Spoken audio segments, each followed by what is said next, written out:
Hi, hello, నమస్తే, welcome to Mana news. నేను మీ చంద్రు. ఈరోజు మన ముందున్నారు అతను ఒక సెన్సేషనల్ డైరెక్టర్. గత 30 సంవత్సరాలుగా ఎన్నో సందేశాత్మక చిత్రాలను నిర్మిస్తూ యువతకు కూడా పోటీ ఇస్తూ ఎన్నో వరల్డ్ రికార్డుని సొంతం చేసుకున్నటువంటి సెన్సేషనల్ డైరెక్టర్ మన పిసి ఆదిత్య గారు ఈరోజు మన ముందుకు వచ్చారు. వారితో ఈ యొక్క చిన్న chit chat. Hi sir, welcome to Mana news. మీకు మన న్యూస్ ఛానల్ ప్రేక్షకులకు అభిమానులకు అందరికీ కూడా శుభాకాంక్షలు. ఆయురారోగ్య ఐశ్వర్యాలతో వర్ధిల్లాలని కోరుకుంటున్నాను. మీ పిసి ఆదిత్య. సార్, మనం ఈరోజు చాలా రోజులుగా మనకు పరిచయం ఉంది, కానీ మాకు ఇంటర్వ్యూ దొరకడానికి చాలా టైం తీసుకొని ఈరోజు వచ్చాము మనము. మీ యొక్క విశేషాలని మా మనా న్యూస్ ప్రేక్షకులతో మీరు పంచుకుంటారని, వాళ్ళకి మీ యొక్క జీవితం ఒక ఆదర్శంగా ఉంది కాబట్టి మిమ్మల్ని మీ యొక్క ఇంటర్వ్యూ కోసం నేను ఇన్ని రోజులు ప్రయత్నించాను. దానిలో భాగంగానే కొన్ని ప్రశ్నలు మిమ్మల్ని అడుగుతున్నాను. మొట్టమొదటిగా మీ యొక్క నేటివ్ ప్లేస్ ఎక్కడ, ప్లస్ మీ యొక్క కుటుంబ నేపథ్యం ఏంటి, మీ వృత్తి ఏమిటి, ఈ సినిమా రంగంలోకి ఎలా వచ్చారు అనేది మా ప్రేక్షకుల కోసం ఒకసారి వివరించండి. తప్పకుండా. నేను పుట్టింది, బాల్యం వరకు పెరిగింది విశాఖపట్నం. మా నాన్నగారు అక్కడ దగ్గరలో ఉన్నటువంటి గ్రామ కారణం. మేము 7 సంతానం, నేనే లాస్ట్. అందువల్ల నన్ను చాలా అల్లారు ముద్దుగా పెంచారు. ఆ ముద్దే నేను అనుకున్న డెస్టినేషన్కి ఈరోజు తీసుకొచ్చిందని అనుకుంటున్నాను. ఎందుకంటే నా మీద ఎటువంటి ప్రెషర్స్ ఉండేవి కాదు. సో విశాఖపట్నంలోనే డిగ్రీ కూడా పూర్తి చేయడం జరిగింది, ఆంధ్ర యూనివర్సిటీలో. ఆ డిగ్రీ చదువుతున్నప్పుడే నా అదృష్టం ఏంటంటే జర్నలిస్ట్గా నాకు అవకాశం వచ్చింది. Andhra Prabha Indian Express group. So అది నాకు చాలా హెల్ప్ అయింది. 10 సంవత్సరాలు నేను జర్నలిస్ట్గా చేశాను. ఈ 10 ఏళ్లలో నాకు ఎన్నో పరిచయాలు కలిగినాయి, ఎన్నో విషయాలు నేర్చుకునే అవకాశం నాకు జర్నలిస్ట్గా దొరికింది. బహుశా ఆ ప్రభావమే నాకు సినిమాల మీద కూడా పడిందేమో. నేను ఏ సినిమా తీసినా కూడా ఖచ్చితంగా అందులో ఏదో మెసేజ్ ఉంటుంది. సార్, ఆ టైంలో మీరు జర్నలిస్ట్గా చాలా బిజీగా ఉంటారు కదా. ఆ జర్నలిస్ట్గా ఉండి కూడా మంచి సక్సెస్లో ఉండి ఈ సినిమా రంగానికి రావడానికి ఎనీ స్పెసిఫిక్ రీజన్ ఏదైనా అవుతాం సినిమాలోకి ఎందుకు వెళ్ళారు సార్? నేను విశాఖపట్నం ఆంధ్ర యూనివర్సిటీలో డిగ్రీ చేస్తున్న టైంలోనే ఆంధ్రప్రభ ఇండియన్ ఎక్స్ప్రెస్ గ్రూప్లో నాకు జర్నలిస్ట్గా పనిచేసే అవకాశం వచ్చింది. సుమారు 10 సంవత్సరాల పాటు జర్నలిస్ట్గా నాకంటూ ఒక ప్రత్యేకత, నాకంటూ ఒక పేజ్ క్రియేట్ చేసుకునేటటువంటి అవకాశం ఆంధ్రప్రభ కల్పించింది. బట్ ఆ మార్గంలోనే నేను సినిమా పరిశ్రమ రావడానికి కూడా జర్నలిజం నాకు హెల్ప్ అయింది. ఎందుకంటే అప్పటికే విశాఖపట్నంలో లో బడ్జెట్ చిత్రాలు కానివ్వండి, పెద్ద సినిమాలు కానివ్వండి, విపరీతంగా షూటింగ్స్ అయ్యేవి. ఆ షూటింగ్స్లో ముఖ్యంగా జంజాల్ గారు లాంటి గొప్ప దర్శకులను కలుసుకునే అవకాశం నాకు రావడం జరిగింది. అందువల్ల జర్నలిజం టు సినిమా అనేది ఒక ఇంట్రెస్టింగ్ జర్నీ. సినిమాలోకి రావాలని జర్నలిజాన్ని నేను విరామం ఇచ్చాను, వచ్చాను. బిగినింగ్లో కొన్ని కష్టాలు పడ్డా కూడా నాకంటూ గుర్తింపు తెచ్చుకున్నాను. నాకంటూ ఇండస్ట్రీలో ఒక ప్రత్యేకతను సంతరించుకున్నాను. దీని అంతటికీ కారణం నా పట్టుదల, నా నమ్మకం. అందుకే ఎంతో సేఫ్టీగా ఉన్న జర్నలిజాన్ని కూడా వదులుకొని కష్టాలు వస్తాయని తెలిసి కూడా నేను సినిమా ఇండస్ట్రీకి వచ్చాను. సో ఇది నా ప్రస్థానం. మీ యొక్క స్టార్టింగ్ మీ కెరియర్లో ఈజీగా మీకు అవకాశాలు వచ్చాయా లేదా బాగా కష్టపడ్డారా సార్? నేను పడ్డ కష్టాలు చెబితే చాలామంది ఇండస్ట్రీకి రారు, భయపడి. కాకపోతే ఆ కష్టాలు నాకు చాలా పాఠాలు నేర్పించాయి. కష్టాలని ఇష్టపడ్డాను. ఆ ఇష్టపడమే ఈ రోజున ప్రపంచ స్థాయిలో నాకంటూ 10 దేశాల్లో గుర్తింపు వచ్చింది. పైగా మీరు తీసేటువంటి ప్రతి సినిమాలు కూడా కొత్త వాళ్ళని ఎక్కువ ఎంకరేజ్ చేస్తుంటారు, కొత్త వాళ్ళని తీసుకుంటూ ఉంటారు. కొత్త వాళ్ళతో అంటే మీకు ఆల్రెడీ ఏదైనా ఇష్యూస్ ఉంటాయి కదా సార్? కొత్త వాళ్ళంటే వాళ్ళకి యాక్టింగ్ రాకపోవడము, లేదంటే టెక్నికల్ పర్సన్ కూడా మీరు కొత్త వాళ్ళని ఇంట్రడ్యూస్ ఎక్కువ చేశారు మీరు. దానికి ఏదైనా స్పెసిఫిక్ రీజన్ ఉందా సార్? ఒకటే, ఇండస్ట్రీలో నిలబడటానికి నేను ఎన్ని కష్టాలు పడ్డానో అన్నీ పడ్డాను. వాటిని దృష్టిలో పెట్టుకొని ఒక కొత్తవాడు సినిమా రంగానికి వస్తే ఎంత కష్టమో అనేది నాకు ప్రాక్టికల్గా తెలిసింది. కాబట్టి మరో కొత్తవాడు ఎవడైనా నా దగ్గరికి అవకాశం వస్తే మాత్రం డెఫినెట్గా నేను ఎంకరేజ్ చేశాను. అది నటినట్లు కావచ్చు, సాంకేతిక నిపుణులు కావచ్చు, గాయకులు, రచయితలు. 30 ఏళ్ల జర్నీలో నాకు తెలిసి ఒక 100 మందికి లైఫ్ ఇచ్చి ఉంటాను. ఓన్లీ నటినటులేనా లేదంటే టెక్నికల్ పర్సన్స్ వాళ్ళు సపరేట్? నా కెమెరామెన్లు కూడా కొత్త వాళ్ళని తీసుకొచ్చాను. వాటికి నెంబర్ 1 ఉన్నారు ఇండస్ట్రీలో. అలాగే రచయితలు, గాయకులు. చక్రి అనేటటువంటి ఒక సింగర్కి ఫస్ట్ అవకాశం ఇచ్చి హెడ్ ఫోన్ పెట్టింది నేనే.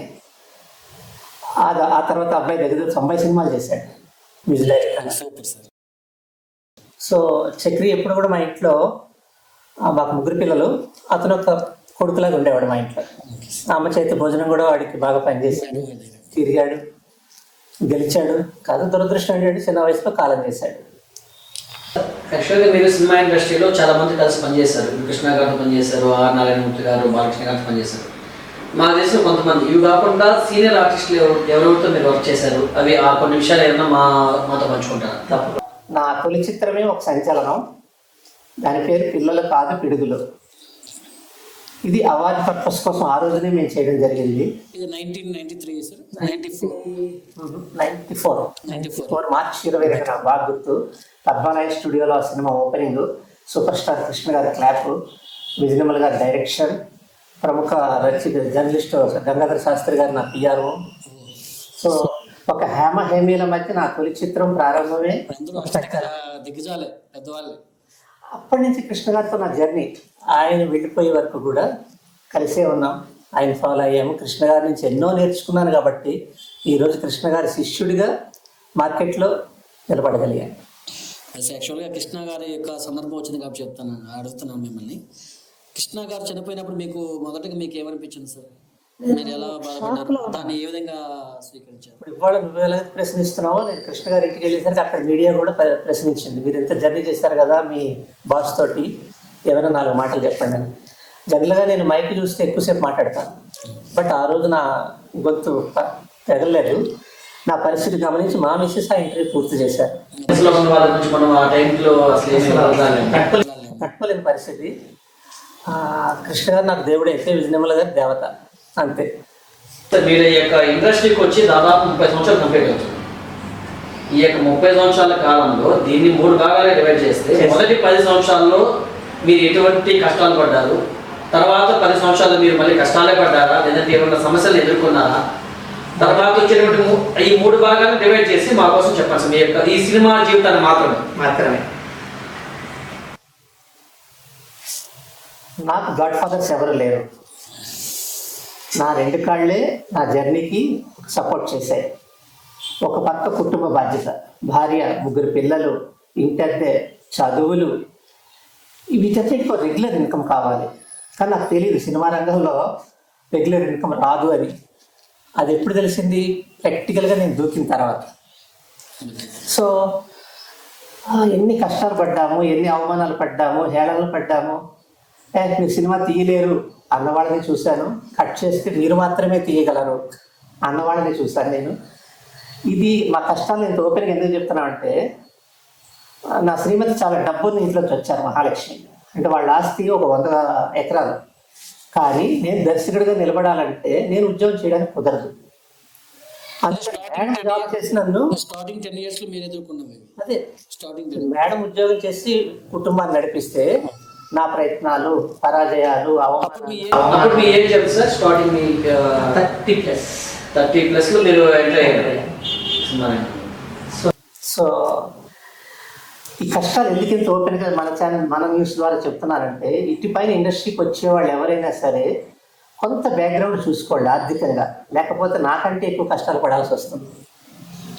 సెకండ్ 10 years లో మీరు రైట్. ఈ ముందు ఉన్నటువంటి 10 years స్ట్రగులింగ్ ఏదైతే ఉందో, కష్టాలు ఏవైతే ఉన్నాయో, నా ప్రయత్నాలు ఏవైతే ఉన్నాయో, అవి సెకండ్ అంటే 20 ఏళ్ళు, ఒక 10 సంవత్సరాలు ఎదురులేని రిజల్ట్స్ వచ్చాయి. కారణం ఏంటంటే సినిమా నిర్మాణంలో టెక్నాలజీ మారింది. నెగిటివ్ డబ్బాలు, రీల్స్, ఇవి పెద్ద పెద్ద కెమెరాలు, ఇవి అక్కర్లేకుండా డిజిటల్ టెక్నాలజీ వచ్చింది సినిమా రంగానికి. దాన్ని కూడా నేను నేర్చుకున్నాను, ఎలా తీయాలి, డిజిటల్ కెమెరాలు వాడి ఎలా తీయాలి. పెద్ద కెమెరాలు వాడేసాను కదా, నాకు ఆల్రెడీ పెద్ద పెద్ద నటీనటులతో మీరు ఆల్రెడీ చేశారు. అందులో అదృష్టం, నా ఫస్ట్ కెమెరా కూడా పద్మాలయది. సూపర్ స్టార్ కృష్ణ గారికి సూపర్ హిట్ ఇచ్చిన కెమెరా వాడాను. సో అది కూడా నాకు అదృష్టమే.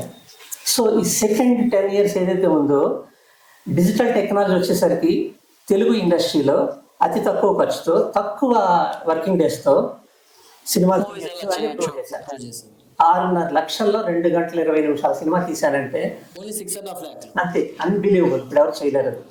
ఇప్పుడు కోట్లు ఖర్చు పెట్టినా కూడా కంప్లీట్ కాకుండా ఉండి చాలా వరకు మూలపడిపోయిన సినిమా. అది నాకు ప్లస్ అయింది, చాలా ప్లస్ అయింది అది. ఎందుకంటే నా ఇండస్ట్రీలో టాక్, అబ్బా ఇంత తక్కువలో తీస్తున్నాడు ఈయన వెళ్ళచ్చు.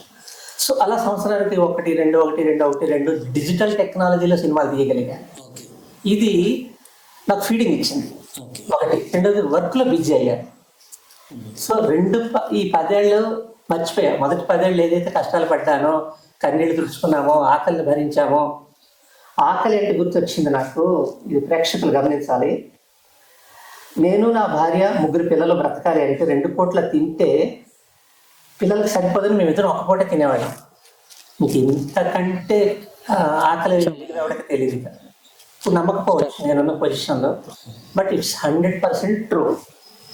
అలాగే ఫీజులు కట్టలేని పిల్లలు ఎవరు నిలబడండి రా అంటే స్కూల్లో మొట్టమొదటిసారి నిలబడి మా 3 పిల్లలే. టైంలో చాలా సఫర్ అయింది. అసలు ఇవాళ చందు నువ్వు ప్రశ్నిస్తున్నావు కాబట్టి నేను చెబుతున్నాను. చాలా ఈ విషయాలు, ఈ కష్టాలు ఇప్పుడు జనరేషన్కి నన్ను చూస్తున్న వాళ్ళకి తెలియదు. ఎందుకు తెలియదు అంటే ఇప్పుడు నేను నిలబడ్డ పొజిషన్ వేరు.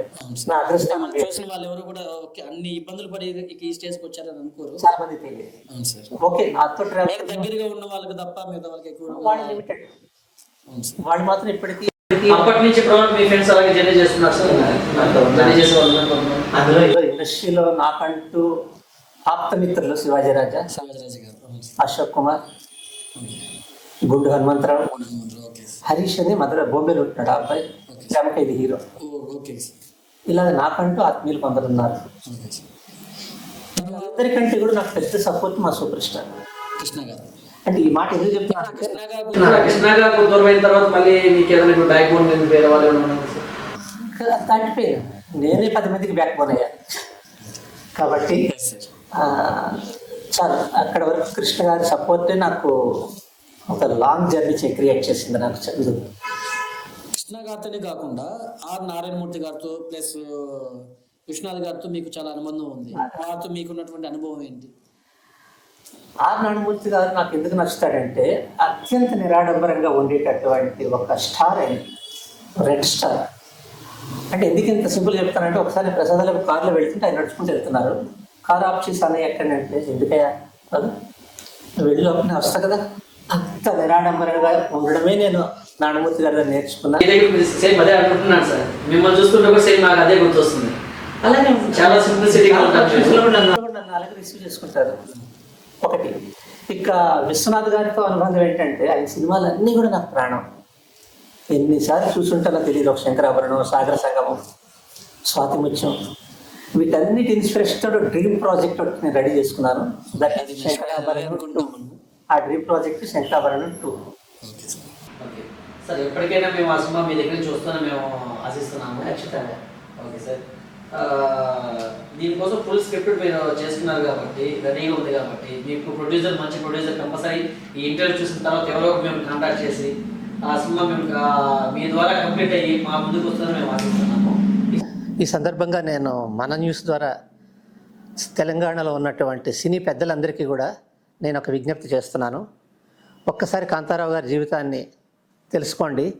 అదొక పాఠం. ఆ పాఠం మీకే కాదు ముందు ముందు తరాలకు కూడా అది ఉపయోగపడుతుంది. కాబట్టి అగ్ర నిర్మాతలు దీనికి స్పందించి ముందుకు వస్తే డెఫినెట్గా ఒక హిట్ సినిమాని, అది కాంతారావు గారి జ్ఞాపకార్థం అని చేయడానికి అవకాశం ఉంటుంది. నవంబర్ 16 ఆయన పుట్టినరోజు, మార్చి 22 ఆయన చనిపోయిన రోజు. ఈ రెండిట్లో ఏదో ఒక దానికి మనం జనంలోకి వెళ్ళాలని చెప్పేసి నేను కోరుకుంటున్నా. ఆ పరిస్థితి త్వరలోనే వస్తుందని నమ్ముతున్నాను. Thank you. ఇవి కాకుండా ఏదైనా వేరే ప్రాజెక్ట్స్ ఏదైనా మీరు భవిష్యత్తులో మీ దగ్గర నుంచి మేము ఆశించవచ్చు? ఒక డ్రీమ్ ప్రాజెక్ట్ ఉందండి. సుమారు 40 సంవత్సరాల క్రితం విడుదలైనటువంటి శంకరాభరణం సినిమా. అంతవరకు తెలుగు సినిమా కొంతవరకే పరిమితం. శంకరాభరణం ప్రపంచవ్యాప్తం చేసింది. సో దాన్ని కంటిన్యూస్ చేస్తూ పార్ట్ 2, శంకరాభరణం పార్ట్ 2 తీయాలని ఒక డ్రీమ్ ప్రాజెక్ట్ రెడీ చేసుకున్నాను. స్క్రిప్ట్ అంతా పూర్తయింది. కాకపోతే దానికి ఛాలెంజ్ ఏంటంటే ఆ రోజుల్లో శంకరాభరణానికి మహాదేవన్ గారు లాంటి గొప్ప సంగీత దర్శకులు దొరికారు కాబట్టి అద్భుతమైన పాటలు ఈ రోజుకి వింటున్నాం. మళ్ళీ అంత గొప్ప సంగీత దర్శకుడు నాకు రావాలి. ఎందుకంటే శంకరాభరణం తీసినటువంటి నిర్మాత ఈరోజు లేరు, దర్శకులు ఈరోజు లేరు. కానీ వాళ్ళకి అంకితం ఇస్తూ నేను చేయబోతున్నటువంటి మహాయజ్ఞం శంకరాభరణం 2. ఇది మీ ప్రాజెక్ట్? నా dream project. Okay sir. Okay sir. ఈ యొక్క సినీ జీవితంలో మీకు బాగా నచ్చినటువంటి తీపి జ్ఞాపకం ఏంటి? అది బాగా తీపి జ్ఞాపకం ఏంటి, చేదు జ్ఞాపకాలు ఏంటి? ఏదైనా ఒకటి హైలైట్ అయినటువంటి ఇలాంటి సిచ్యువేషన్ నాకు వచ్చుండకూడదు అనుకున్నటువంటి చేదు జ్ఞాపకం ఏంటి? ఇలాంటి సిచ్యువేషన్ నాకు బాగా మంచి పేరు తెచ్చింది, మంచి ప్రోత్సాహం ఇచ్చింది అనేటువంటి జ్ఞాపకం ఏంటి మీకు? మర్చిపోలేని స్వీట్ మెమరీ, నాసిక్లో father of Indian cinema Dada Phalke పుట్టిన ఊరది. అక్కడ నన్ను సన్మానించడం, దాదా ఫాల్కే మెమోరియల్ అవార్డు ఇవ్వడం అనేది ఇప్పటికే కాదు ఎప్పటికీ కూడా నేను మర్చిపోలేనటువంటి గొప్ప పురస్కారంగా నేను భావిస్తున్నాను. కారణం ఏంటంటే ఆ రోజు ప్రపంచవ్యాప్తంగా 10 మంది దర్శకులను వాళ్ళు సెలెక్ట్ చేసి ఇన్వైట్ చేసి హానర్ చేస్తుంటే, నేను తెలుగువాడిని, ఎక్కడో సౌత్ ఇండియా నుంచి వచ్చాను, నన్ను ఎప్పుడో పిలుస్తారులే అని ధీమాగా కూర్చుంటే ఫస్ట్ నన్నే పిలిచారు స్టేజ్ మీదకి, నన్నే హానర్ చేశారు. చేస్తూ is a magician of the movies అని చెప్పేసి వాళ్ళు అనౌన్స్ చేశారు. అంతకంటే ఘనత ఇంకేం కావాలి? సో ఇప్పటికీ మా ఇంట్లో ఎన్ని 100 అవార్డులు ఉన్నా కూడా నాకు ఎప్పుడు తీపి జ్ఞాపకం దాదా ఫాల్కే మెమోరియల్ అవార్డు. అది నాకు చాలా గ్రేట్గా అనిపిస్తుంది. చేదు జ్ఞాపకం సార్? చేదు జ్ఞాపకం అది చెప్తుంటే కొంచెం బాధ అనిపిస్తుంది, కానీ చెప్పక తప్పదు. ఎందుకంటే ఇండస్ట్రీని నిరంతరం నిర్విరామంగా ఏలుతున్నటువంటి నటసింహ నందమూరి బాలకృష్ణ గారు, ఆయనతో సినిమా చేసే అవకాశం నాకు వచ్చింది.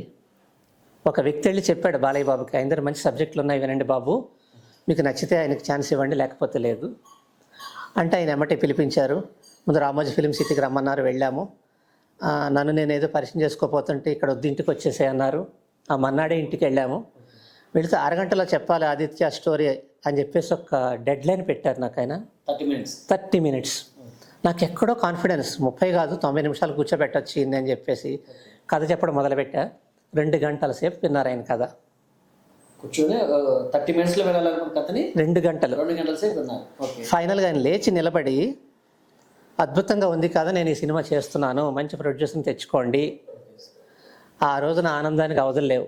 కానీ దురదృష్టం ఏంటంటే నాకు అంతవరకు కమర్షియల్ హిట్స్ లేవు కాబట్టి అంత పెద్ద ప్రాజెక్ట్ బాలయ్య బాబుతో చేయాలంటే ఏ నిర్మాత ముందుకి రాలేదు. అది ఇప్పుడే కాదు ఎప్పటికీ నాకు మర్చిపోలేనటువంటి ఒక బ్యాడ్ ఎక్స్పీరియన్స్ లాగా అనిపిస్తుంది. అయ్యో అంత పెద్ద హీరో నాకు ఛాన్స్ ఇచ్చారు, చేసుకోలేకపోయానే. ఇప్పటికీ నాకు అది కలుక్కుమంటుంటుంది ఇక్కడ. బట్ ఏదో ఒక రోజు మళ్ళీ ఆ మంచి మూమెంట్ వస్తుందేమో, బాలయ్య బాబు మళ్ళీ నాకు అవకాశం ఇస్తారేమో, చూద్దాం. ఆ ప్రాజెక్ట్ ఇప్పుడు ప్రెజెంట్ ఆగిపోయినా సార్, మనం చేయలేదా సార్తో? అసలు ముట్టుకోలేదు మేము, అది సబ్జెక్ట్ వరకే. ఓకే సార్, యాక్చువల్గా మీకు దాదాపుగా 200 అవార్డ్స్ పైన వచ్చాయి, 200 పైగా మీ అవార్డ్స్ వచ్చాయి. యాక్చువల్ సంవత్సరానికి ఒక అవార్డు వచ్చినా 200 సంవత్సరాలు దాటేస్తున్నది. అంటే మీకు నెలకి మినిమం 10 అవార్డుల పైన వచ్చినారు. ఒక్కో నెలలో 10 వచ్చినాలు, ఒక నెల 5 వచ్చినాలు, ఆ విధంగా వేసుకుంటే మీకు 200 రీచ్ అవ్వడానికి టైం పట్టేది. కానీ మీకు ఈ యొక్క 200 అవార్డులు ఏ టైంలో వచ్చాయి? 10 ఏళ్ల కాలం మాత్రమే. ఓన్లీ 10 ఇయర్స్లో 200 అవార్డ్స్ వచ్చాయి. ఎస్, సంవత్సరానికి యావరేజ్ మీరు అన్నట్టు 20, సంవత్సరానికి 20 అవార్డ్స్ వచ్చి ఉండొచ్చు. మీరు ఎంచుకునేటువంటి ఆ సబ్జెక్ట్స్ కూడా డ్యూరేషన్ తక్కువైనా డిఫరెంట్ కాన్సెప్ట్తో మీరు వస్తారు. ఈ మధ్యలో నేను చూసినటువంటి ఒక సబ్జెక్ట్ చూసాను సార్, రీసెంట్గా మీ దగ్గరికి రావడానికి ముందు నేను కొంచెం చూసుకొని యాక్చువల్గా మీ దగ్గరికి రావాలనుకున్నాను. ఇది కూడా నా ఫస్ట్ ఇంటర్వ్యూ కాబట్టి ఒక షార్ట్ ఫిల్మ్ ఒకసారి నేను చూశాను. డ్యూరేషన్ చిన్నదైనా దాదాపుగా 5 కంట్రీస్లో కంప్లీట్ చేశారు. 5 కంట్రీస్లో మీరు ఎలా చేశారని చెప్పి చాలా వరకు దాన్ని నేను దగ్గర వరకు చూశాను అన్నమాట. యాక్చువల్గా ఏమైనా సార్ ఏమైనా మ్యాజిక్ చేస్తారా, గ్రీన్ మార్ట్ ఏదైనా పెట్టి దాంట్లో షూట్ చేసి ఆ లొకేషన్స్ ఏమైనా ఇన్పుట్ చేశారని చెప్పి చూశాను. బట్ అటువంటి ఏమీ లేదు, ఒరిజినల్ లొకేషన్స్లో తీశారు. ఎలా సాధ్యమైంది సార్ అది? రైట్, దాని పేరు అదృశ్యం. ఆ కథ చాలా తమాషాగా రెడీ చేసుకున్నాము. అది మీరు అన్నట్టు షార్ట్ ఫిల్మ్ కాదు, అది పెద్ద సినిమానే. 90 నిమిషాల నిడివి, 90 మినిట్స్. అది 5 దేశాలు కవర్ చేశాం. దీనికి స్పిరిట్ ఏంటంటే, ఇన్స్పిరేషన్ ఏంటంటే, మనకు దురదృష్టవశాత్తు 2020లో లాక్డౌన్ వచ్చింది కరోనా వల్ల. ఆ సంవత్సరం, ఆ తర్వాత సంవత్సరం కూడా ఎవరూ షూటింగ్లు చేయలేని పరిస్థితి, బయటకు రాలేని పరిస్థితి. బట్ నాలో ఉన్న దర్శకుడు, నాలో ఉన్న క్రియేటర్ ఏం చేశాడంటే, ఒకటి గమనించాడు. ఆన్లైన్లో ఉద్యోగాలు చేస్తున్నారు, ఆన్లైన్లో పాఠాలు చెబుతున్నారు, ఆన్లైన్లో పిల్లలు చదువుకుంటున్నారు. ఒక డైరెక్టర్ అయ్యి ఉండి, ఇంత ఎక్స్పీరియన్స్ ఉండి, ఆన్లైన్లో నేను ఎందుకు డైరెక్ట్ చేయలేను? నేను ఇక్కడే ఉండాలి, హైదరాబాద్లోనే ఉండాలి. నేను అంటే మీరు లొకేషన్స్ మీరు వెళ్ళలేదు. It's true. ఇక్కడ నుంచి మీరు డైరెక్ట్ చేశారు. అదే కదా మరి, ఆన్లైన్లో వాడు ఎవడో పాఠాలు చెప్తున్నప్పుడు, ఆన్లైన్లో ఉద్యోగం చేస్తున్నప్పుడు నేను ఎందుకు సినిమా తీయలేను? నేను డిఫరెంట్, అసలు యాక్చువల్గా డిఫరెంట్ అనిపిస్తుంది. డిఫరెంట్ థాట్ అది. నాకు ఇతర దేశాల్లో చాలా మంచి మంచి ఫ్రెండ్స్ ఉన్నారు నన్ను సపోర్ట్ చేసేవాళ్ళు. వాళ్ళందరితో ముందు ఫోన్లో మాట్లాడాను నేను. ఇలా ప్రయోగం చేస్తున్నాను, నేను హైదరాబాదే ఉంటాను, కానీ మీరందరూ సపోర్ట్ చేస్తే ఒక సినిమా తీస్తాను. సరే సార్ మీరు ఏం చేయాలి చెప్పండి అంటే, ఇక్కడి నుంచి నేను లైవ్ ల్యాప్టాప్లో సీన్ డైరెక్ట్ చేసేవాడిని, స్క్రిప్ట్ పేపర్స్ ముందే పంపించేవాడిని. ఆర్టిస్ట్కి టెక్నీషియన్ మొత్తం కూడా అక్కడ నుంచి ఎక్కడ వాళ్ళు అక్కడే. ఆ ఫ్యూచర్ ఫిల్మ్కి మీరు టెక్నీషియన్ కూడా మీరు ఏ కంట్రీకి ఆ కంట్రీలో తీసుకున్నారు సార్? ఇలాగా అమెరికా, లండన్, యుక్రెయిన్, ఇటీవల దాడిలో రష్యా దాడిలో నాశనం అయిపోయిన దేశం అది, కెనడా, కాంబోడియా, ఈ 5 కంట్రీస్లో మీరు కంప్లీట్ చేశారు, ఇంక్లూడింగ్ మన దేశం ఇండియా. ఢిల్లీలో నుంచి కొంత షూటింగ్ తీసుకున్నాను, బొంబేలో నుంచి కొంత షూటింగ్ తీసుకున్నాను. కాకపోతే ఇది మ్యాజిక్ ఏంటంటే సీన్స్ డివైడ్ చేశాను. స్క్రిప్ట్ ముందు రాసుకుని అమెరికాలో ఏ సీన్స్ తీయాలి, ఎలా తీయాలి, ఎక్కడ తీయాలి. ఎయిర్పోర్ట్స్ కూడా మాకు పర్మిషన్ వచ్చింది, అదృష్టం అది. ఇక్కడ ఎయిర్పోర్ట్ పర్మిషన్ చేయాలంటే చాలా కష్టం. చిన్న డౌట్, సేమ్ ఆర్టిస్టులు పూర్తి చేసినటువంటి పూర్తి స్థాయి సినిమా అంటే ఫుల్ లెంత్ మూవీస్ ఏవే ఉన్నాయి సార్ మనకు పెద్ద సినిమాలు? తప్పకుండా. నా తొలి చిత్రం పిల్లలు కాదు పిడుగులు, 2 hours. ఇది ఏ ఇయర్లో సార్? 2004 జూన్ 11 రిలీజ్ అయ్యి. ఒక డేట్తో సహా గుర్తుంది. Okay sir. సో ఆ తర్వాత తీసినటువంటి కిట్టిగాడు, అంత పెద్ద పెద్ద ఆర్టిస్టులు చేశారు. సాయి కిరణ్, సురేఖవాణి, గౌతమరాజు లాంటి మంచి మంచి ఆర్టిస్టులు ఉన్నారు అందులో. అలాగే అమెరికాలో ఒక పూర్తి స్థాయి ఆంగ్ల చిత్రం తీయడం జరిగింది. పూర్తిగా అమెరికన్ స్లాంగ్లో చేసినటువంటి హాలీవుడ్ చిత్రానికి నేను పోస్ట్ ప్రొడక్షన్ డైరెక్టర్గా పనిచేశాను. ఆ సినిమా పేరు ది స్పైస్ ఆఫ్ లిబర్టీ. అందులో హీరోయిన్గా టీవీ నటి సుహాసిని చేసింది, హీరోగా కొత్త అబ్బాయి అజయ్ చేశాడు. ఇప్పుడు అజయ్ కూడా ఇప్పుడు ఓటీటీలో చాలా బిజీ అయ్యాడు. సో ఒక పూర్తి స్థాయి అమెరికన్ సినిమాకి పనిచేసే అవకాశం నాకు వచ్చింది. ఇంకో అదృష్టం ఏంటంటే టైటిల్స్లో అమెరికా జెండా ఎగురుతుండగా మా పేర్లు వేశారు. Okay sir, super, great honour. అలాగే ఇది ప్రేమ అంటే అని కేవలం 6.5 లక్షల్లో తీసినటువంటి అద్భుతమైన చిత్రం, లో బడ్జెట్. అది నాకు బాగా పేరు తీసుకొచ్చింది, అవకాశాలు తీసుకొచ్చింది. Super super sir. అలాగే భవిష్యత్తులో తీయబోయే ఫీచర్ ఫిల్మ్స్ ఎక్కువ ఉంటాయి, షార్ట్ ఫిల్మ్స్ తగ్గుతాయి. షార్ట్ ఫిల్మ్ కూడా ఎప్పుడైనా చేస్తే అది కూడా ఏదో సంచలనం అయితేనే చేస్తాం. Okay sir. కాబట్టి ఇప్పుడు నా దృష్టి అంతా కూడా పూర్తి స్థాయి ఫీచర్ ఫిల్మ్. యాక్చువల్గా మీరు తీసుకున్నటువంటి మీరు అనుకున్న ఫ్యూచర్ ఫిల్మ్స్లో ఎక్కువ సందేశాత్మక అటువంటి మెసేజ్ ఓరియంటెడ్ ఫిల్మ్సే ఎక్కువ తీసుకున్నారు. Any reason sir? కమర్షియల్ వైపు రాకుండా సేమ్ అవే తీసుకోవడానికి కారణం ఏంటంటే దర్శకుడికి కూడా సామాజిక బాధ్యత ఉండాలి నా ఉద్దేశంలో. దాంతోపాటు కమర్షియల్ హిట్స్ కూడా ఉండాలి అని తెలుసుకున్నాను నేను ఈ ప్రయోగాలు చేయటం వల్ల. సో భవిష్యత్తులో ప్రయోగాలు తగ్గిస్తాను, కమర్షియల్ సినిమాల మీద ఎక్కువ ఫోకస్ పెడతాను. ఆ ప్రయోగాలే మీకు ఇన్ని అవార్డ్స్ని తీసుకొచ్చి పెట్టింది అనుకుంటున్నాను. ఖచ్చితంగా సార్. మీరు ఈ యొక్క సుదీర్ఘమైనటువంటి ఈ యొక్క ప్రయాణంలో 30 years ఈ యొక్క ఫిల్మ్ ఇండస్ట్రీలో మీ ఫ్యామిలీ యొక్క సపోర్ట్ మీకు ఎలా ఉండేది? అంటే మేడం గారి నుంచి మీ సపోర్ట్ ఎప్పుడైనా మేడం గారు వద్దు ఎందుకు వచ్చేయమని చెప్పారా, లేదా మేడం గారు మీ సపోర్టింగ్ ఎలా ఉండేది? నా 30 ఏళ్ల సినీ జీవితంలో మొదటి 10 సంవత్సరాల్లో మేము ఎదుర్కొన్నటువంటి ఇబ్బందులకి నిజంగా నా స్థానంలో మరొక దర్శకుడు ఉంటే ఖచ్చితంగా ఇండస్ట్రీ నుంచి పారిపోయి ఉండేవాడు.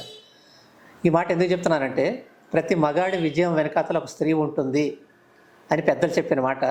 అది నాకు 100% నాకు దొరికినటువంటి అదృష్టం. నా భార్య మహాలక్ష్మి ఏ రోజు కూడా నన్ను డిస్కరేజ్ చేయలేదు. హిట్ ఇచ్చినప్పుడు పొగిడారు, ఫ్లాప్ ఇచ్చినప్పుడు ధైర్యం చెప్పారు. కాబట్టి అలా ఆ సుదీర్ఘమైన ప్రయాణంలో ఆవిడ పాత్ర చాలా ఉందని చెప్పేసి నేను గర్వంగా చెప్తున్నాను. నేనే కాదు, ఏ పురుషుడి విజయం వెనకాత స్త్రీ ఉంటుందో అతను ఖచ్చితంగా విజయాన్ని సాధిస్తాడు. అంతేకాకుండా నా పిల్లలు కూడా ఈ రోజుకి నా మీద ఎటువంటి బర్డెను పెట్టకుండా వాళ్ళుగా ఎదిగి, డాడీ నువ్వు ఎలా ఉన్నావో అలాగే ఉండు, నువ్వేం చేయదలుచుకున్నావు అది చేయి అనేటటువంటి ఒక మోరల్ సపోర్ట్ నా భార్య పిల్లల నుంచి రావడం నా అదృష్టం. ముందుగా నా భార్య మహాలక్ష్మికి ఈ సందర్భంగా నేను కృతజ్ఞత తెలియజేసుకుంటున్నా. ఎందుకంటే నేను ఇండస్ట్రీలో గమనిస్తుంటాను, వాళ్ళు బయట ఎంత గొప్ప వాళ్ళని ఇంట్లోకి వచ్చేసరికి వాళ్ళకి చాలా వ్యతిరేకమైన వాతావరణం ఉన్నటువంటి సినీ ప్రముఖులను నేను చూడటం జరిగింది. బట్ ఈ విషయంలో నేను అదృష్టవంతుడిని. ఖచ్చితంగా ప్రతి మగాడి వెనకాతలో ఒక స్త్రీ ఉంటే మాత్రం వాళ్ళు అనుకున్న లెవెల్స్కి వాళ్ళు చేరుతారు. It's true. సార్, మీరు 100 రోజుల్లో 100 సినిమాలు అనే కాన్సెప్ట్తో మీరు 100 సినిమాలను కంప్లీట్ చేశారు. యాక్చువల్గా ఆ కాన్సెప్ట్ ఎలా వచ్చింది, అసలు మీరు అది చేయాలనే థాట్ మీకు ఎలా వచ్చింది సార్? అది నాకు దర్శకుడిగా 2011లో అనుకుంటా కొంత గ్యాప్ వచ్చింది, ఒక 2-3 నెలలు. ఆ గ్యాప్లో నాకు ఒక ఆలోచన వచ్చింది. దీనికి స్ఫూర్తి ప్రముఖ దర్శకులు దాసనారాయణరావు గారు. ఆయన 30 సంవత్సరాల సినీ జీవితంలో 100 సినిమాలు చేసినందుకు ప్రపంచ రికార్డు వచ్చింది. కానీ ఇప్పుడు నేనున్న పరిస్థితుల్లో 100 ఫీచర్ ఫిల్మ్స్ తీసే అవకాశం లేదు. సో దీన్ని బేస్ చేసుకొని 100 షార్ట్ ఫిల్మ్స్ తీస్తే ఎలా ఉంటుంది అని ఒక స్కీమ్, ఒక ప్లానింగ్ వేసుకున్నాను. 100 షార్ట్ ఫిల్మ్స్, 100 రోజులు, 100 సందేశాలు, 100 లొకేషన్స్ సాధించాను. Okay sir. దానికి మీకు వచ్చినటువంటి అవార్డు ఏది సార్? ఈ 100 రోజుల్లో 100 షార్ట్ ఫిల్మ్స్ తీయడం అనేది ఒక ప్రపంచ రికార్డు. దీన్ని లిమ్కా బుక్ ఆఫ్ రికార్డ్స్ వాళ్ళు ఆమోదించారు. దీన్ని బేస్ చేసుకుని దాదా ఫాల్కే మెమోరియల్ అవార్డు కూడా ఇచ్చారు. ఈ 100 రోజుల్లో 100 అద్భుతాలు చేశాను అని చెప్పేసి సింగపూర్ ఓపెన్ యూనివర్సిటీ వాళ్ళు గౌరవ డాక్టరేట్ ఇచ్చారు. ఇంకా చాలా చాలా చాలా సుమారు ఒక 200 అవార్డ్స్ రావడానికి దీన్ని బేస్ చేసుకుని వచ్చాయి. మూలం ఇదే. ఇది చూసిన తర్వాత ఇంకా ఇలాంటి ప్రయోగాలు ఏమైనా చేయొచ్చా అని చెప్పేసి నేను అనుకోవడం జరిగింది. ఆ అవకాశాలు కూడా వచ్చాయి నాకు. అవును సార్. యాక్చువల్గా ఇంకోటి కూడా మీకు అదే అడగలేకుండా, మీరు 11 మెంబర్స్తో 11 అవర్స్లో 11 మెంబర్స్ టెక్నీషియన్స్తో 11 లొకేషన్స్లో కంప్లీట్ చేసినటువంటి ఒక ఫీచర్ ఫిల్మ్ ఉంది. దాని గురించి ఒకసారి మీరు మా ప్రేక్షకులతో పంచుకోండి సార్. డెఫినెట్గా. ఎప్పుడైతే నేను 100 రోజుల్లో 100 షార్ట్ ఫిల్మ్స్ తీసి ఒక పాపులారిటీ క్రియేట్ చేసుకున్నానో, ఒక ప్రొడ్యూసర్ వచ్చారు, ఇలాంటి మ్యాజిక్ ఇంకోటి ఏదైనా చేయగలరా అని చెప్పేసి అడిగారు ఆయన. అప్పుడు నా కళ్ళ ముందు ఉన్నటువంటి ఒక డేటు 2011 సంవత్సరం 11వ నెల 11వ తేదీ, ఓకే, ఆల్ 11. సో నేను వారికి ఆ కాన్సెప్ట్ చెప్పడం జరిగింది. చెబితే వారు వెంటనే బడ్జెట్ ప్రిపేర్ చేశారు. ఒకే రోజులో 11 కెమెరాలు వాడాం, 11 లొకేషన్స్ వాడాం, 11 మంది నటీనట్లు. ఒక జర్నలిస్ట్ జీవితాన్ని తీసుకుని మెసేజ్ ఇస్తే ఈ సినిమా కేరళ ఫిల్మ్ ఫెస్టివల్లో అవార్డు విన్నింగ్ అయింది. Super sir. ప్రపంచంలో ఏ దర్శకుడు కూడా 11 కెమెరాలు ఒకరోజు వాడలేదట. It's a great for Telugu industry. Yes sir. Okay, అది కూడా 11 లొకేషన్స్లో. మీకు ఆ ట్రావెలింగ్ అవన్నీ ఎలా మేనేజ్ చేశారు సార్ మీరు ఆ టైం? అదే కదా మ్యాజిక్ అంటే. ఓకే, 11 ఇన్నోవాలు కూడా పెట్టాం. ఓ అంటే జర్నలిస్టులు వచ్చారు, ఓకే, వాళ్ళు అబ్జర్వ్ చేయాలి కదా, వాళ్ళు నమ్మాలి కదా. ఓకే, 11 లొకేషన్స్కి వెళ్ళొచ్చారు. అంటే ప్రతి ఒక్కరిని వాళ్ళ అబ్జర్వేషన్లోనే చేశారు అది మీరు. Okay okay, good. అందుకే అన్ని పేపర్లు నా ఫోటో వేస్తే ఈనాడు వాళ్ళు 11 మంది కెమెరామెన్ల ఫోటో వేశారు. Okay sir. It's great evidence. అవును సార్, రైట్. యాక్చువల్గా మీరు సినిమా ఇండస్ట్రీలో చాలా మంది కలిసి పనిచేశారు. కృష్ణ గారితో పనిచేశారు, ఆర్ నారాయణమూర్తి గారు, బాలకృష్ణ గారితో పనిచేశారు. మా దేశంలో కొంతమంది ఇవి కాకుండా సీనియర్ ఆర్టిస్టులు ఎవరెవరితో మీరు వర్క్ చేశారు, అవి ఆ కొన్ని విషయాలు ఏమన్నా మాతో పంచుకుంటారు? తప్పకుండా. తొలి చిత్రమే పిల్లల కాదు పిడుగుల్లో. అప్పటికి చాలా పేరు పొందినటువంటి నటీనటులు అందులో పాల్గొనడం జరిగింది. ముఖ్యంగా తెలంగాణ హీరో ఎన్టీఆర్, ఏఎన్ఆర్తో సమానంగా వెలిగినటువంటి కాంతారావు గారు నా తొలి చిత్రంలోనే ఒక లీడ్ రోల్ చేశారు. అది ఎప్పటికీ నేను మర్చిపోలేనటువంటి గొప్ప అనుభూతి. అలాగే అందులోనే పిఎల్ నారాయణ గారు, గుండు హనుమంతరావు, ఐరన్ లెగ్ శాస్త్రి, రాగిణి, ఇప్పుడు రాగిణి చాలా సీరియల్స్లో ఫేమ్ అయింది. ఇలా ఎంతోమంది నటీనటుల్ని నా ఫస్ట్ పిక్చర్లోనే హ్యాండిల్ చేసేటటువంటి, డైరెక్షన్ చేసేటటువంటి అవకాశం నాకు రావడం రియల్లీ నేను అదృష్టవంతుడిని. Okay sir. మీరు ఇండస్ట్రీకి రావడమే డైరెక్టర్ అవ్వాలని వచ్చారా? అంటే బేసిక్గా రైటర్ని కాబట్టి రైటర్ కమ్ డైరెక్టర్ అవ్వాలని వచ్చాను. జర్నలిజం నుంచి మీరు ఇలా వచ్చారు. అలా ఆ టర్నింగే నాకు రైటర్గా, నాకు సినిమాలకు నేనే రాసుకుంటాను. అవి పంచి డైలాలు ఉంటాయి, అందులో మంచి డైలాలు ఉంటాయి. వాటన్నిటినీ కూడా నా పెన్లోంచి వస్తాయి. యాక్చువల్గా నేను కత్తి కాంతారావు గురించి మీరు సందర్భం వచ్చింది కాబట్టి యాక్చువల్గా ఈ ప్రశ్న లాస్ట్లో అడదాం అనుకున్నా. కత్తి కాంతారావు గురించి మీరు చెప్పారు కాబట్టి కత్తి కాంతారావు యొక్క జీవిత చరిత్రని మీరు సినిమాగా తీయాలని చాలా రోజుల ముందు అనుకున్నారు. దానికి ఒక టైటిల్ కూడా పెట్టుకుని, రాజకుమార్ అనే టైటిల్ కూడా పెట్టుకొని చేశారు. పోస్టర్ కూడా ఒకటి రిలీజ్ చేశారు. మేము రెగ్యులర్గా ఫాలో అవుతుంటాను, నేను చూశాను కాబట్టి నేను అది అడుగుతున్నాను. అది స్టార్ట్ చేసిన తర్వాత మీరు ఎందుకని దాన్ని పట్టాలు ఎక్కించలేకపోయారు? లేదంటే ఏదైనా ప్రెజర్ ఉందా అది చేయొద్దు అని చెప్పడానికి? ఎందుకంటే యాక్చువల్గా అయితే ఆయన స్టార్టింగ్ నుంచి ఆయన ఎన్టీఆర్, ఏఎన్ఆర్తో ఈక్వల్గా వచ్చినటువంటి పర్సన్.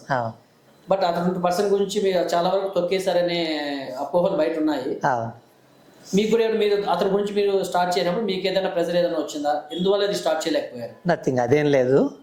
చాలా బలమైన 2 కారణాలు ఉన్నాయి కాంతారావు గారి బయోపిక్ ఆగడానికి. మొట్టమొదటిది జరిగింది ఏంటంటే, మహానటి సావిత్రి గారి బయోపిక్ నేను చూశాను. అందులో కొన్ని వాస్తవాలకు దూరంగా ఉన్నాయి. ఓకే, బయోపిక్ ఎప్పుడు టచ్ చేసినా దమ్మున్న ఏ డైరెక్టర్ అయినా నిజమే చెప్పాలి. ఆ దమ్ము నాకు ఉంది కాబట్టి నేను ఎలా ప్లాన్ చేశాను. ఎన్టీఆర్, ఏఎన్ఆర్తో సమానంగా వెలిగినటువంటి కాంతారావు గారు ఎందుకు పతనం అయిపోయారు, ఆయన ఎదగకుండా ఎలాంటి రాజకీయాలు సినిమా ఇండస్ట్రీలో జరిగాయి, ఇది తెలుసుకోవాలని ప్రయత్నం ముందు మొదలుపెట్టా. వాళ్ళ పిల్లల్ని కలిసారు కలిసాం. వాళ్ళ శ్రీమతి గారు అప్పటికి బతికే ఉన్న రావణ్ణి కలిసాం, పిల్లల్ని కలిసాము, కూతుళ్ళని కలిసాము. వీటన్నిటికంటే ముఖ్యంగా కాంతారావు గారు రాసుకున్నటువంటి ఆత్మకథ ఉంది. ఆత్మకథలో చాలా నిజాలు చెప్పారు ఆయన. అవి కూడా నేను తీసుకున్నాను, కొన్ని పాయింట్స్ తీసుకొని సినిమాటిక్గా. అసలు నిజంగా నా సినిమాలు ఏవి కూడా 60-70 సీన్లు మించి ఉండవు. కాంతారావు గారు బయోపిక్ 100 సీన్లు రాశారు. అంటే ఎంత పెద్ద సినిమా చూడండి.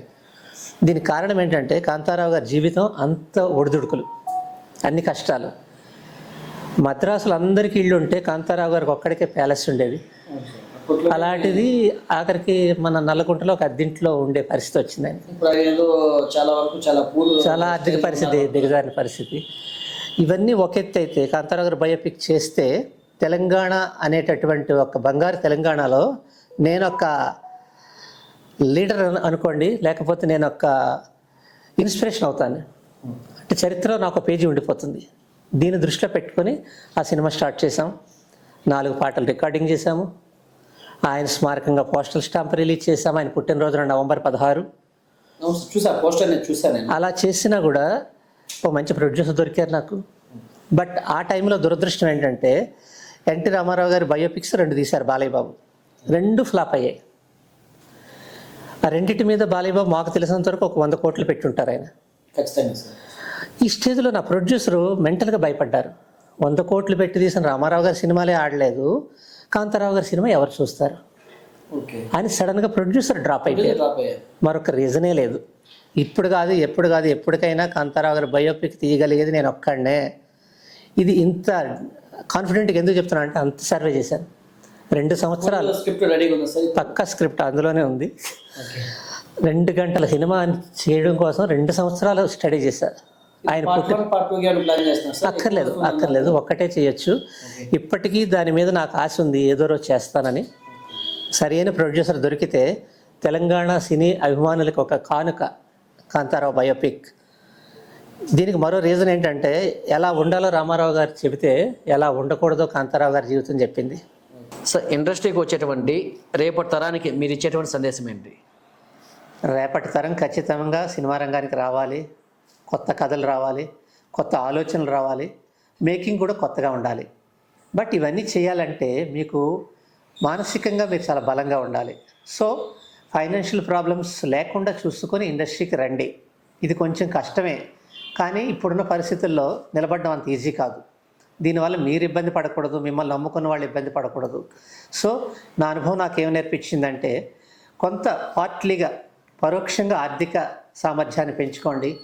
అది ఉద్యోగమే చేస్తారో వ్యాపారమే చేస్తారో అది మీ ఇష్టం. ఆ తర్వాత సినిమా గురించి ఆలోచించండి. ఎందుకంటే ఇది నాకు నేర్పినటువంటి అనుభవం, ఆ అనుభవంతో చెప్తున్నాను. ఇది ప్రాక్టికల్గా మీరు ఫాలో అవ్వగలిగితే మాత్రం ఖచ్చితంగా ఇండస్ట్రీ మిమ్మల్ని ఆదరిస్తుంది. బట్ ఎప్పుడు ఆదరిస్తుందో తెలియదు, ఎప్పటికి మీరు డైరెక్టర్ అవుతారో తెలియదు, ఎప్పటికి మీరు హీరో అవుతారో తెలియదు. కానీ వీటన్నిటిని తట్టుకోవాలి అంటే మాత్రం ఖచ్చితంగా మీకు ఫైనాన్షియల్ సపోర్ట్ కావాలి. This is my experience. ఇది సందేశం మాత్రం కాదు, it's a warning to the next generation. Please. Okay, thank you sir. మీ యొక్క విలువైన సమయాన్ని మా కోసం వెచ్చించి మాకు ఇంటర్వ్యూ ఇచ్చినందుకు మరొకసారి thank you very much sir. Thank you sir, thank you very much. Thank you. మన న్యూస్ ఛానల్కి, ప్రేక్షకులకి, అభిమానులకి అందరికీ కూడా శుభాకాంక్షలు. Thank you very much. Me PC Aditya.